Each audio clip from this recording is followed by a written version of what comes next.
गुरुजी के चरणों में प्रणाम। गुरुजी, सनातन धर्म के बारे में जानना चाहते हैं। जब जितने लोगों से पूछा जाता है उतनी तरह का उत्तर मिलता है।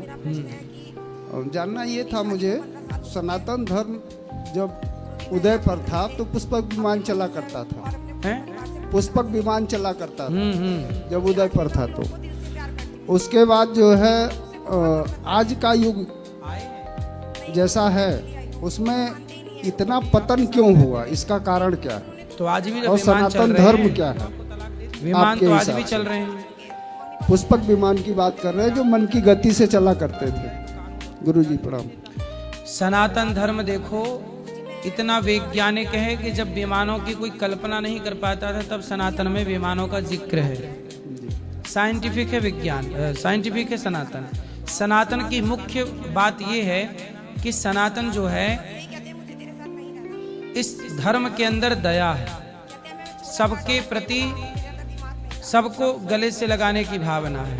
हमारा कोई दुश्मन नहीं है। दुनिया हमें दुश्मन मानती है पर सनातनी कभी किसी को अपना दुश्मन, जैसे मुसलमान हिंदुओं को काफिर कह के दुश्मन मानता है पर हिंदू कभी भी मुसलमान को अपना दुश्मन नहीं मानता।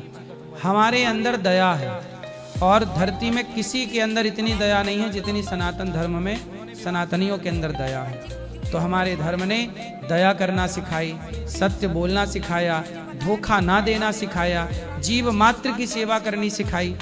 सांप को दूध पिलाना सनातनी जानता है, कुत्ते को रोटी डालना सनातनी जानता है, पक्षी को दाना डालना सनातनी जानता है, नदी का सम्मान करना सनातनी जानता है, पेड़ पौधों का सम्मान करना, पर्वतों का सम्मान करना, गिरिराज जी कामतानाथ जी का सम्मान करना, पर्वतों के रूप में भगवान का सम्मान करना सनातनी जानता है। और एक सनातनी ही ऐसा है जो पत्थर का भी आदर करता है, पत्थर का भी सम्मान करता है। इसलिए आप सब श्रेष्ठ हैं कि सनातन धर्म में हैं। हमारे यहाँ नारी को भगवान का दर्जा दिया गया है और किसी मजहब पंथ को उठाकर देखिए नारी को भगवान की बराबरी में नहीं बिठाया गया है। केवल सनातनियों में ही नारी को भगवान के बराबर में बिठाया गया है। इसलिए सनातन श्रेष्ठ है क्योंकि यहाँ रिस्पेक्ट ज्यादा है, सम्मान ज्यादा करता है सनातनी। जी गुरुजी, सनातन धर्म में गुरुजी पाप और पुण्य होता है, बताया जाता है। हाँ, भीष्म पितामह ने एक पाप किया था, जब उनको बोलना था तो उन्होंने बोला नहीं था। और जटायु ने एक पुण्य किया था जिससे भगवान राम की शरण उनको मिली। तो जो लोग ये गंगा नहाने जाते हैं उस पर आपका क्या विचार है गुरुजी? सबकी अपनी अपनी महिमा है, गंगा की भी अपनी महिमा है। पितामह का चुप रहना पाप था पर पितामह ने ही विष्णु सहस्त्र नाम दिए हैं। जी गुरुजी। जटायु ने क्रोध किया रावण पर, वो पुण्य बन गया, क्रोध भी पुण्य बन गया क्योंकि सीता माँ की रक्षा के लिए क्रोध किया गया। ऐसे ही गंगा नहाना अपनी जगह गंगा की महिमा है, नर्मदा की अपनी महिमा है, यमुना जी की अपनी महिमा है, सबकी अपनी महिमा है। अयोध्या की अपनी महिमा है, वृंदावन की अपनी महिमा है, सबकी महिमा है। इसलिए कहीं भी रहो, हमारे यहाँ कहीं भी रहो, लेकिन धर्म को विशेष है, दया धर्म का मूल दया करो, सत्य बोलो, किसी का दिल ना दुखाओ। ना दिल दुखाओ इसका मतलब ये नहीं है कि कोई तुम्हारी बहन बेटी को छेड़े तो चुपचाप देखते रहो, नहीं। यदि माला जपना हमने सीखा है तो भाला चलाना भी सीखा है। हनुमान जी के हाथ में गदा भी है, दुर्गा जी के हाथ में त्रिशूल भी है। तो गीता और गांडीव दोनों का ज्ञान होना चाहिए, यही इसी से सनातन की रक्षा होगी। गीता से भी रक्षा होती है सनातन की और गांडीव से भी रक्षा होती है। गीता सुनने से काम हो जाता तो अर्जुन को गांडीव उठाने की क्या जरूरत थी? इसलिए गीता गांडीव दोनों की जरूरत है। तो दोनों का ज्ञान होना ही सनातन है। एक प्रश्न और है गुरुजी जी। लास्ट, आप से ही जुड़ा हुआ मैंने आपको न्यूज़ चैनल पर देखा पत्रकारों से कहते हुए कि जब सनातन नहीं रहेगा, देश में हिंदू नहीं रहेगा, तो आपका ये न पत्रकारिता रहेगी न कैमरा रहेगा। बगल के देश का उदाहरण आपने दिया जी। उसी से जुड़ा हुआ अखिलेश यादव का बयान आया था, आपकी वार्ता जो हो रही थी जी। फिर महिलाओं के ऊपर जो बात आई थी, फिर वो आपने बोला था जी। वो बाइकआउट चल रहा था आपके खिलाफ बहुत जोरों से, सोशल मीडिया से लेकर धरातल तक। हमारा समाज जो आज है यहाँ जिस स्थिति में हम चल रहे हैं, क्या हमारे पतन का मार्ग प्रशस्त है या उत्थान का, समाज के हिसाब से गुरुजी?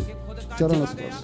देखिए, आज की समाज सनातनी यदि संगठित नहीं है, यदि सनातनी संगठित नहीं है और नहीं जागे तो पतन की ओर है, और यदि सनातनी जाग गए और संगठित हो गए तो उत्थान संभव है।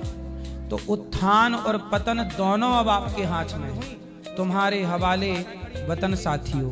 अब चाहे तो बिगाड़ लो, चाहे तो बना लो। यदि संगठित हो गए सनातनी तो क्या मजाल कि कोई तुम्हारी ओर देख ले, और बिखर गए। हमारे यहाँ नेताओं ने क्या किया, जातियों के नाम पे जहर घोल दिया और जातवाद फैला दिया, और जातवाद के नाम पे वोट लेकर के और आपस में लड़ाते हैं। अभी मैं मायावती जी का एक बयान सुना, मुझे अच्छा लगा।